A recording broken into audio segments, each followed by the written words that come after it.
গরুসহ মধুপুর থানা পুলিশের হাতে গ্রেপ্তার দুই কুখ্যাত গরুচোর।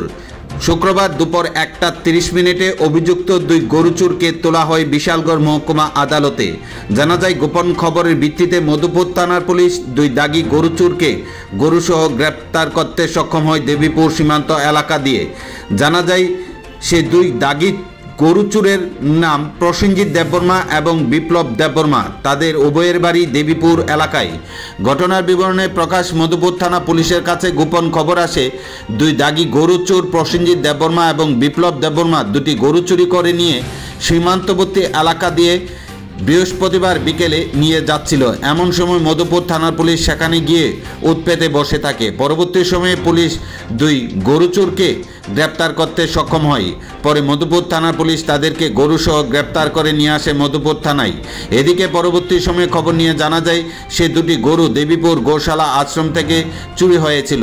অন্যদিকে গোশালা আশ্রমের ম্যানেজার গৌরব যাদব মধুপুর থানায় দুটি গরু চুরি হয়ে যাওয়ার অভিযোগ নিয়ে এজাহার করেছিল। পরবর্তী সময়ে দুই দাগী গরুচোরকে গরুসহ দেখতে পেয়ে তিনি জানান, সেই দুটি গরু গোশালা আশ্রম থেকে চুরি হয়েছিল। এমনকি গরু দুটির কানের মধ্যে চিহ্ন রয়েছে আশ্রমের দেওয়া, তা দেখে অতি তাড়াতাড়ি চিহ্নিত করা হয়েছে। এদিকে মধুপুর থানার ওসি দেবজিৎ চ্যাটার্জি জানান, দীর্ঘদিন যাবৎ তাদের বিরুদ্ধে অনেক অভিযোগ জমা পড়েছিল থানায় গরু চুরি নিয়ে। অবশেষে তাদেরকে গ্রেপ্তার করতে সক্ষম হয়েছে।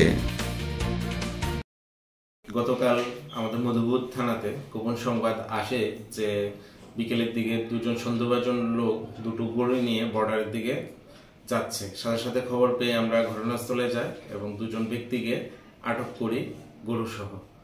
এর পরবর্তী সময়ে খবর পাওয়া যায় যে এই গরুগুলি চুরি করে দেবীপুর ক্যাটেল ফার্মের থেকে চুরি করে বর্ডারে নিয়ে যাচ্ছিল, এগুলি অসৎ উপায়ে বিক্রির উদ্দেশ্যে।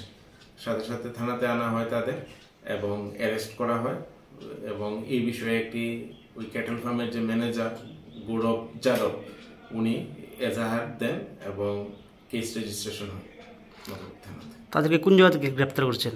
তাদেরকে গ্রেপ্তার করেছি দেবীপুরের কাছে, বর্ডারের কাছে, জঙ্গলের মধ্যে। তাদের নাম হচ্ছে প্রসেনজিৎ দেববর্মা এবং অপর ব্যক্তির নাম হচ্ছে বিপ্লব দেববর্মা। দুজনেরই বাড়ি দেবীপুরের ইয়েতে। তাদেরকে কি করবেন এখন? এখন আদালতে ফরওয়ার্ড করা হবে। তাদেরকে আগে কোনো অভিযোগ ছিল? তারা সাসপেক্টেড ছিল দীর্ঘদিন ধরে, তো এই ইত্যাদি অভিযোগের ভিত্তিতে তাদেরকে আটক করা হয় এবং তার গরু